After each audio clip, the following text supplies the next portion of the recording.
श्री वृंदावन धाम की जय। श्री बांके बिहारी लाल की जय। हमारो धन राधा श्री राधा श्री राधा, हमारो धन राधा श्री राधा श्री राधा। परम धन राधा श्री राधा श्री राधा, जीवन धन राधा श्री राधा श्री राधा। हमारो धन राधा श्री राधा श्री राधा, हमारो धन राधा श्री राधा श्री राधा। हमारो धन राधा राधा राधा राधा राधा, परम धन राधा राधा राधा राधा राधा। जीवन धन राधा श्री राधा श्री राधा, हमारो धन राधा श्री राधा श्री राधा। हमारो धन राधा श्री राधा श्री राधा। श्री राधा वल्लभ लाल की जय। प्रातः उठते ही चल दिए थे कन्हैया। श्री उद्धव जी महाराज विदुर जी से कहते हैं, ग्वाल बालों को उनके घरों में से ले लिया था, नहीं आज गैया चराने नहीं जाएंगे। गोपाल ने अपने सखाओं को कहा। क्यों? सखाओं ने जब पूछा तो कन्हैया का उत्तर था, आज खेलेंगे, बस खेलेंगे। अब चलो, कन्हैया को शीघ्रता है आज, पर कहाँ खेलेंगे? मनसुख ने ही पूछा था। काली दह में, कन्हैया ने उत्तर दिया। काली दह, मधुमंगल, भद्र, मनसुख भी चौंक गए थे। तभी बरसाने से श्रीदामा और सुबल भी आ गए। काली दह में खेलबे की कह रहे हो कन्हैया? मनसुख ने श्रीदामा को भी कहा। नाए, वहाँ में तो कालिए नाग रहे। श्रीदामा भी डर गए। अरे, काली दह के भीतर थोड़े ही खेलेंगे, बाहर खेलेंगे, और नाग तो भीतर रहता है ना। कन्हैया की बात कौन टालेगा? सब चल दिए काली दह में खेलने को। तात, आज घर में किसी को कन्हैया ने कोई सूचना नहीं दी कि वो कहाँ जा रहे हैं और खेलेंगे, और दाऊ भैया को भी लेकर नहीं गए। कारण तात अपने दादा को कन्हैया ही बता चुके हैं कि आप शेष नाग हो और वो कालिए नाग है। कहीं आपने अपने जाति का पक्ष ले लिया तो मेरे लिए भारी पड़ जाएगा, इसलिए दाऊ दादा को बिना लिए गए थे आज कन्हैया। यहाँ तो कोई वृक्ष भी नहीं है, ना कोई लता ना तृण। सखाओं ने देखा कि काली दह में कोई जीव जंतु नहीं है, बस यमुना की रेती है, और केवल रेती ही रेती है। वो देखो, है तो सही कितना विशाल वृक्ष, और कदम्ब का वृक्ष है। चलो चलो उसी के पास। कन्हैया ने कदम्ब का वृक्ष दिखाया और ले चले उनके पास समस्त ग्वाल बालों को। वो कदम्ब यमुना के तट पर ही था। विशाल कदम्ब का था वृक्ष। ओहो, उसके नीचे जैसे ही ग्वालों ने देखा, हृद का जल खौल रहा था विष के कारण। कोई जीव जंतु लता कुछ भी नहीं था। कहाँ से होता विष का प्रभाव जो था? ग्वाल बाल फिर बोले, अरे यहाँ तो विष है। नहीं लाला, यहाँ नहीं नहानो है। अरे छूनो हूँ नाए, चल यहाँ थे। ग्वालों ने वहाँ से चलने के लिए कहा। यार, तुम लोग डरते बहुत हो। चलो। अपनी लकुट वृक्ष पर सबने टिका दी। पीताम्बरी उतार कर रख दी वृक्ष में ही। मोतिन की माला हार सब उतार दिया और वृक्ष में लटका दिया। चलो अब खेलते हैं। अपनी कांचनी ऊपर उठाते हुए कन्हैया बोले। पर का खेलेंगे? मनसुख ने पूछा। कंदुक, गेंद है किसी के पास? कन्हैया ने पूछा। मनसुख ने सिर ना में हिलाया, मधुमंगल ने भी, पर सुबल ने इशारे में कहा, श्री दामा भैया के पास है गेंद। श्री दामा? वो श्री दामा, गेंद है? कन्हैया ने पूछा। हाँ है तो सही, पर श्री दामा गेंद होने के बाद भी देता नहीं है। क्यों, क्या हुआ? गेंद है तो दे, हम सब खेलेंगे। दे गेंद। कन्हैया मांगते हैं गेंद। देखो, खोना नहीं, ये बहुत कीमती है गेंद, स्वर्ण खचित गेंद है। ये देखो। श्री दामा ने गेंद निकाल के दिखाई। कन्हैया बोले, है तो खेलने के लिए ही ना, फिर? श्री दामा ने गेंद दे दी कन्हैया को। बस उसी समय कन्हैया ने गेंद हाथ में जैसे ही ली, खेल शुरू हो गया। श्री दामा को देते हैं, फिर श्री दामा मधुमंगल को, मधुमंगल मनसुख को, मनसुख सुबल को, सुबल भद्र को। इस तरह खेल चल रहा है। यमुना की रेती है, धूप के कारण रेत चमक रही है। मुझे दे अब गेंद। श्री दामा के पास बहुत देर से गेंद जा नहीं रही है। जानबूझकर कन्हैया श्री दामा को गेंद दे ही नहीं रहे, पर इस बार भी नहीं दी कन्हैया ने श्री दामा को गेंद। श्री दामा कन्हैया के पास गया, पर कन्हैया ने गेंद मनसुख की तरफ फेंक दी।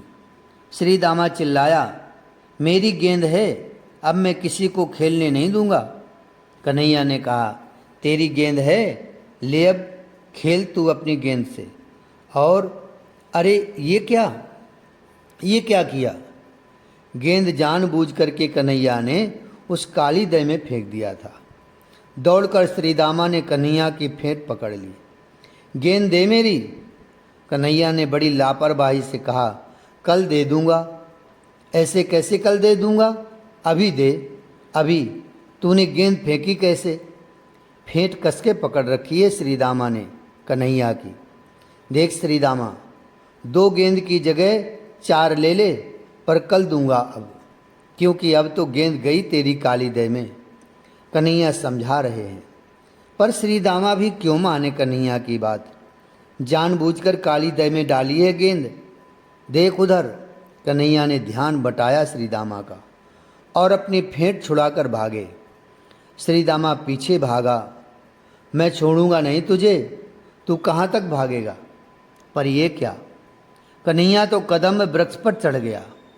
सब सखा स्तब्ध होकर देखने लगे थे। अपनी कांचनी और ऊपर की कन्हैया ने, चढ़े और ऊपर। तुझे गेंद चाहिए? बोल, तुझे तेरी गेंद चाहिए श्री दामा? कन्हैया कदम्ब की सबसे ऊंची डाली पर चढ़ गए थे। नेत्रों से अश्रु गिरने लगे श्री दामा के। नहीं चाहिए गेंद, तू आजा नीचे। मनसुख चिल्लाया, श्री दामा को गेंद नहीं चाहिए, तू आजा। श्री दामा ने जब नीचे देखा, हृदय में खौल रहा था यमुना का जल। काली नाग के विष के कारण कांप गया श्री दामा।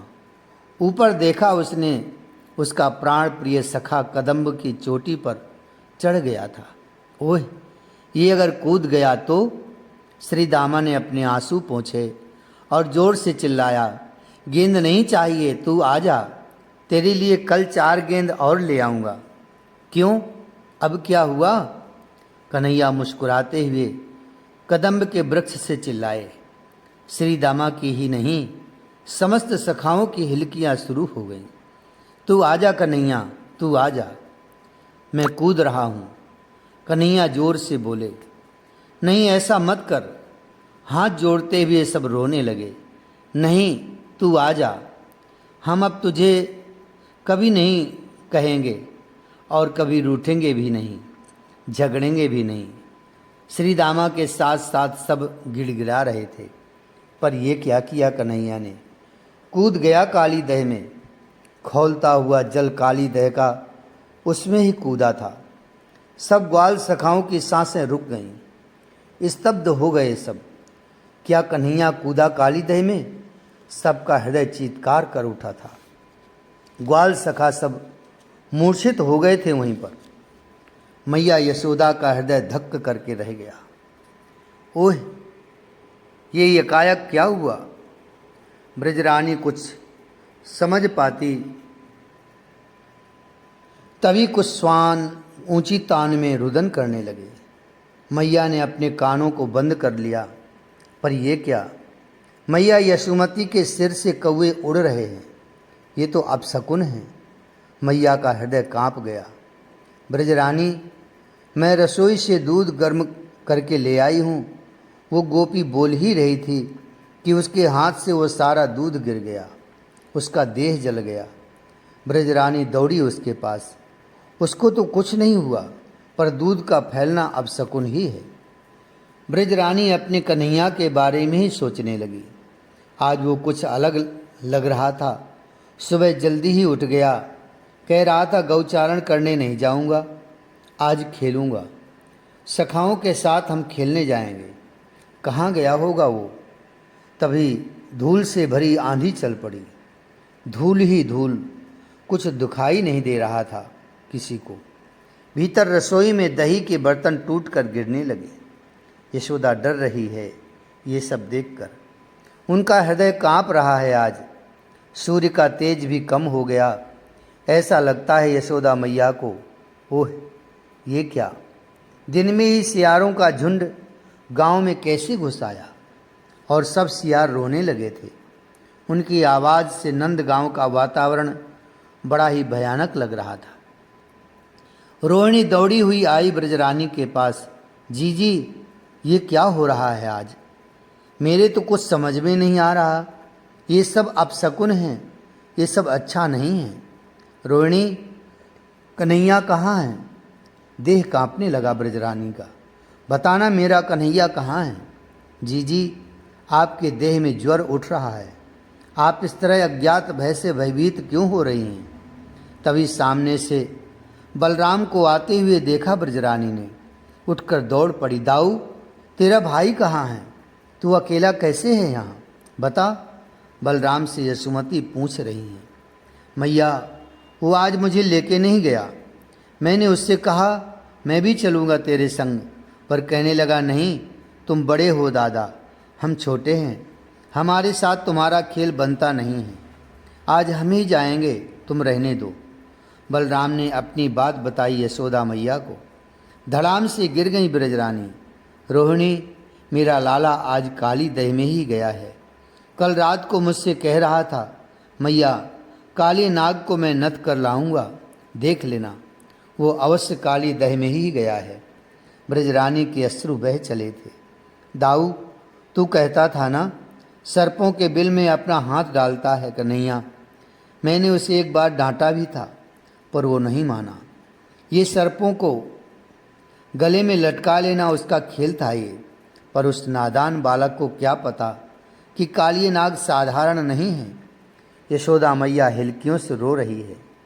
देवता प्रसाद नहीं करते, वे शकुन और अपशकुन के माध्यम से मानव को अग्रिम सूचना देकर सावधान करते रहते हैं। ब्रजरानी, तुमने देखा ना कैसे अपशकुन हो रहे हैं। उसी समय ब्रजपति वहीं आ गए थे। उन्होंने भी आते ही यहाँ यही कहा, चलो, मुझे भी लग रहा है वो काली दही में ही गया है। क्योंकि बलराम कल से ही वो अत्यंत चिंतित था। नील कमल के पुष्प लाने की राजा कंस का आदेश उसने सुना था। वो अवश्य ब्रजपति के मुंह में अपना हाथ रख दिया। यशोदा ने, ऐसा मत कहिए, मेरा लाला काली दह में नहीं गया है, वो ठीक है, उसे कुछ नहीं हुआ है। बलराम, चलो काली दह में जाकर देखें कि उधर ही तो नहीं गया कन्हैया। ब्रजपति जब चलने लगे तो मैया यशोदा, रोहिणी, अन्य सभी गोपी और गोप चल दिए थे काली दह की ओर। खोजते खोजते काली दह में ही सब पहुंच गए थे। दूर देखा, ब्रजरानी का हृदय कांप रहा है। दूर से देखा, पीताम्बरी पहने कुछ बालक धरती पर अचेत पड़े हैं। ये तो मनसुख, मधुमंगल, श्रीदामा। ब्रजपति उन्हें धरती में पड़ा देखकर दौड़ पड़े थे। ब्रजराज के पीछे बलराम, यशोदा, रोहिणी, सब गोपी ग्वाल भागे। मूर्छित पड़े हैं ये बालक। क्यों? इन्हें क्या हुआ? ब्रजरानी सबसे पूछ रही हैं, मेरा कन्हैया कहाँ है? सामने देखा कदम्ब वृक्ष पर कन्हैया की पीताम्बरी अटकी हुई है, उसके नीचे हृदय है, वो खोल रहा है। मेरा कन्हैया चीत्कार कर उठी मैया यशोदा। मैया की चीत्कार सुनकर मनसुख उठा। वो उठते ही रोने लगा था। कहाँ है कन्हैया? मनसुख बता, कहाँ है मेरा कन्हैया? मैया यशोदा काँप रही हैं पूछते हुए। वो उस कदम्ब में चढ़ गया था और कूद गया काली दह में। मनसुख ने रोते हुए कहा, क्या कूद गया इस विषैले हृदय में? मैया यशोदा दौड़ पड़ी।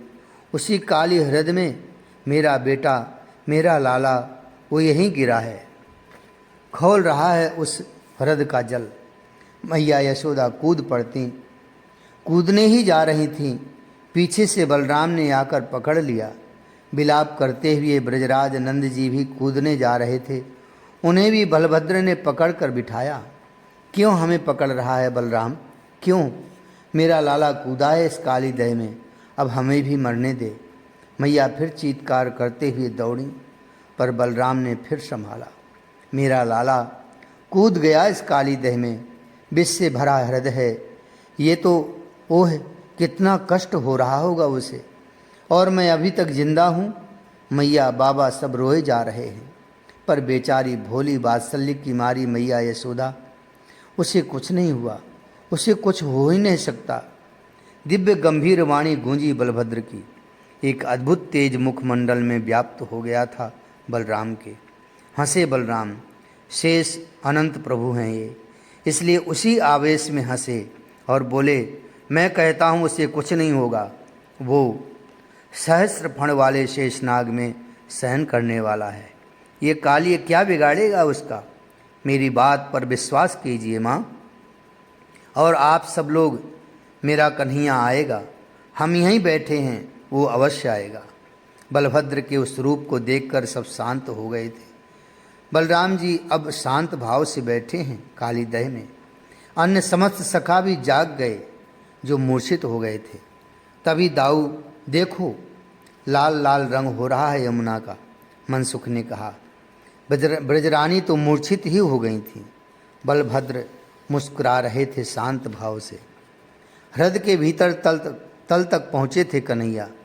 वे कूदे ही इस प्रकार थे कि तल को छू लिया उनके चरणों ने। तात काली नाग सो रहा था, पर उसकी पत्नियां जागी हुई थीं।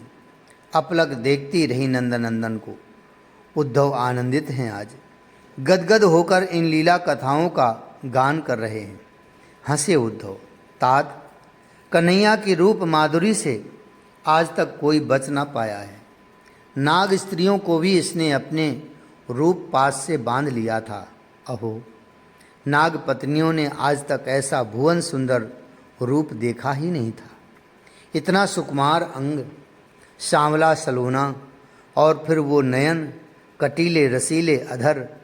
फुफकारना चाहिए था इन्हें, पर एक ही दृष्टि में अपना हृदय दे बैठी नंदनंदन को। पुकार उठी, कौन हो बालक? कहाँ से आए हो? क्या नाम है तुम्हारा? किस स्थान से आए हो और क्यों आए हो? नाग पत्नियाँ एक नहीं थीं, अनेक थीं। सबने प्रश्न किए थे। उफ, ये नंदनंदन मुस्कुरा और दिए। मेरा नाम कन्हैया है, मैं यही ब्रज का हूँ। मेरे माता पिता ब्रजराज और ब्रजरानी हैं, मैं उन्हीं का पुत्र हूँ। कुछ देर रुके कन्हैया, फिर सोते हुए काली नाग को देखा। मुस्कुराते हुए एक चरण का प्रहार उसके देह पर किया। नहीं नहीं, ऐसा मत करो, सब नाग पत्नियां पुकार उठीं। मैं तुम्हारे पति काली नाग को नथने आया हूँ।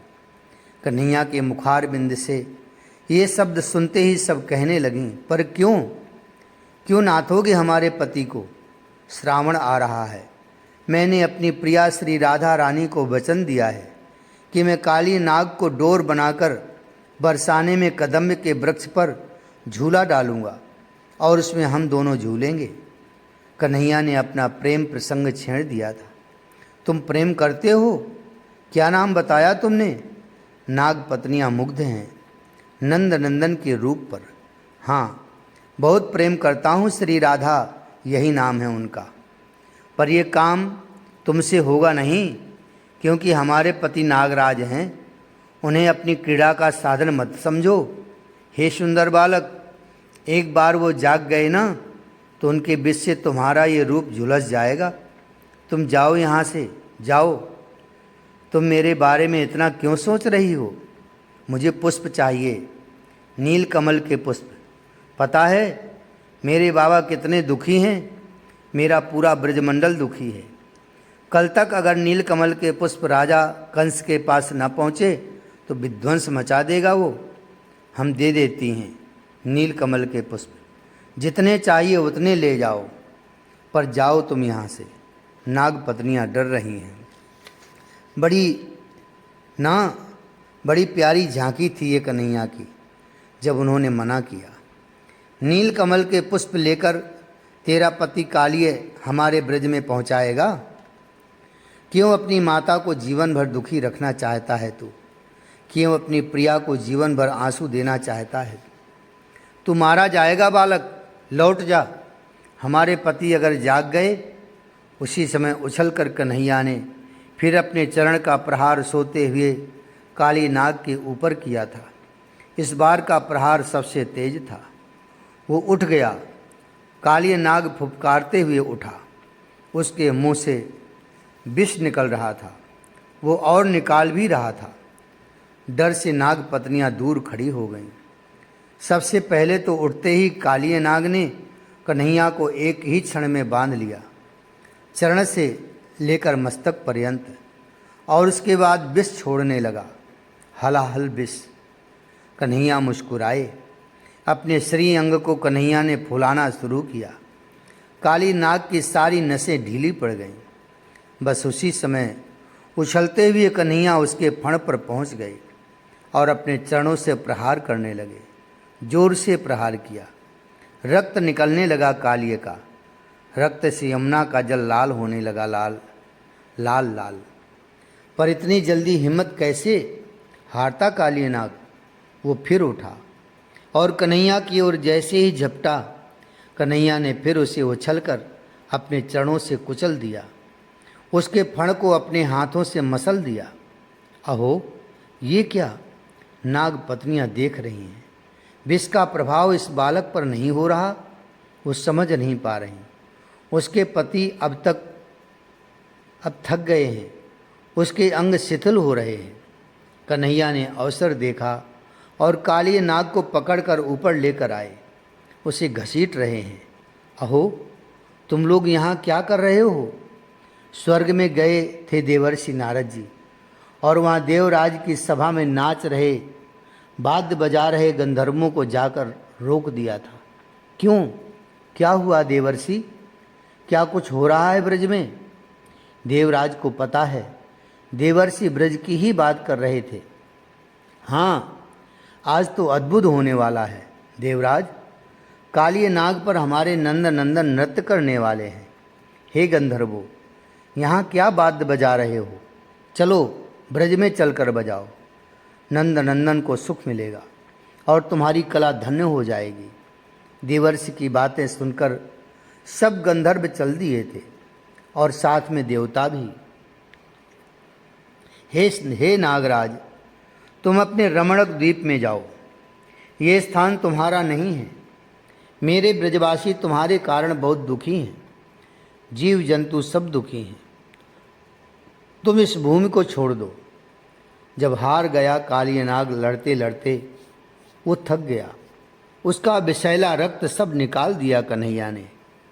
तब वो अपनी समस्त पत्नियों के साथ कन्हैया के चरणों में नतमस्तक हो गया था।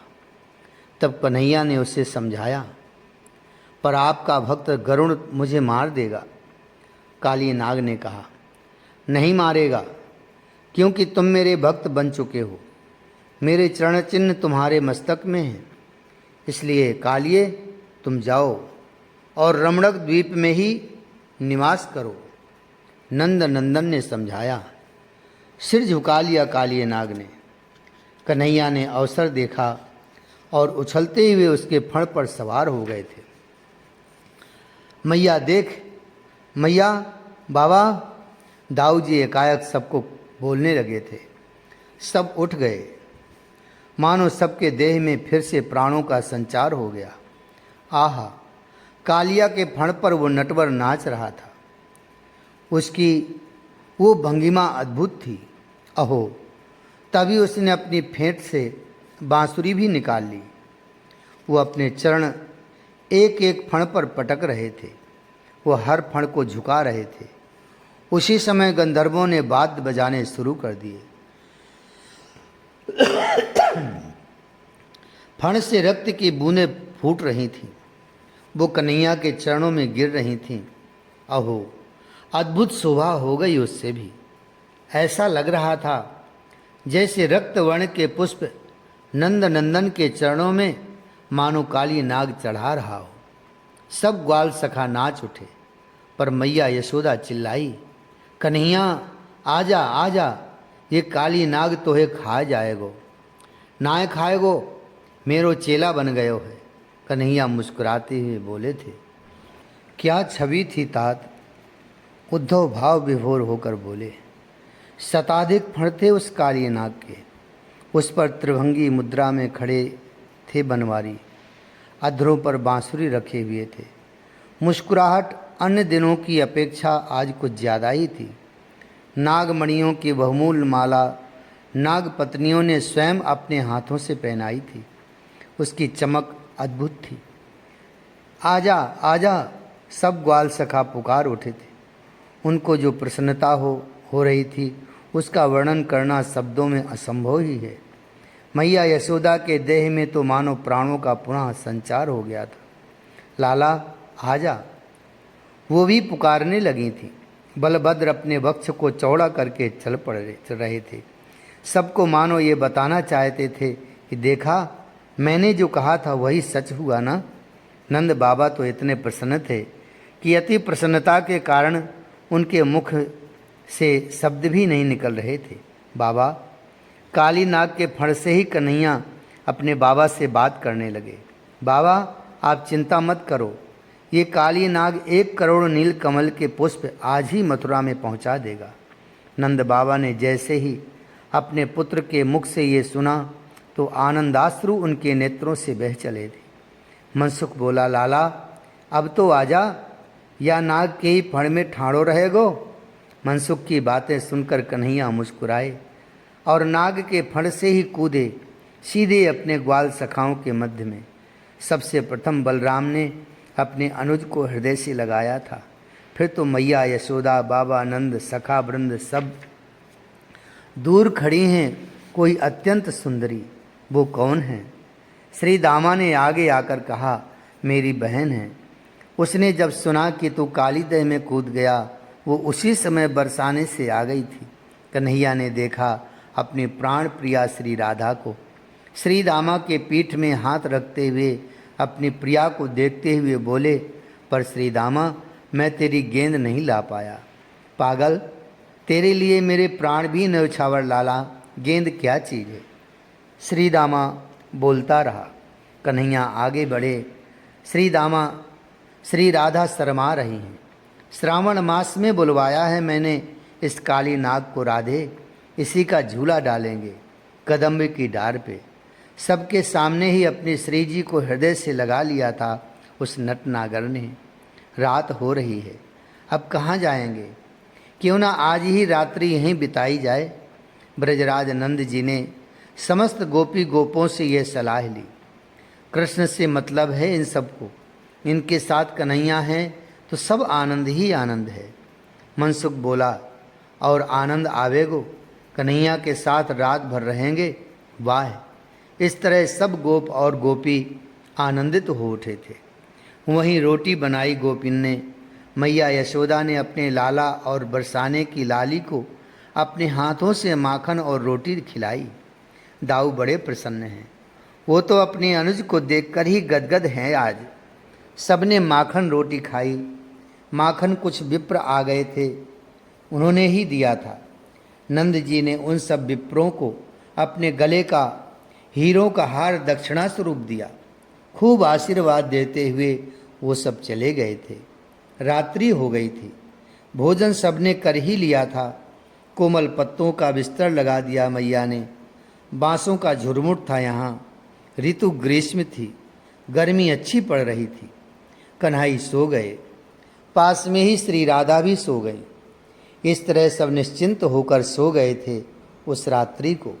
पर लाला बचा कन्हैया, बचा कन्हैया, सब ग्वाल बाल यकायक अर्धरात्रि को पुकारने लगे थे।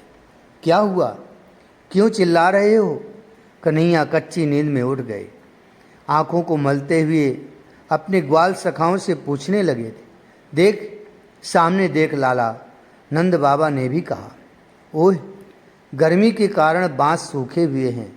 फिर उस पर हवा चली तो बांस में रगड़ हुआ, चिंगारी प्रकट हुई, उससे ही इस वन में आग लग गई है। अब तो चारों ओर हाहाकार मच गया था। कन्हैया जैसे ही दौड़े उस आग के पास, उसी समय श्री राधिका ने कन्हैया का हाथ पकड़ा और अपनी ओर खींचा। प्यारे, ये दावानल है, ऐसे पी नहीं पाओगे इसे, भयानक आग है। ये अपने से अत्यंत निकट लाकर कन्हैया से कह रही थी राधिका। फिर कैसे? बस इतना ही बोल पाए थे कन्हैया, मेरे अधरों का पान करो, ये अमृत है, अधरामृत। तभी तुम इस दावानल का पान कर सकोगे, नहीं तो झुलस जाओगे। इतना कहकर राधिका ने अपनी ओर खींचा श्याम सुंदर को। अग्नि के कारण धुआं बहुत था वन में, इसलिए कोई देख न सका। इन दोनों सनातन प्रेमियों के अधर मिले।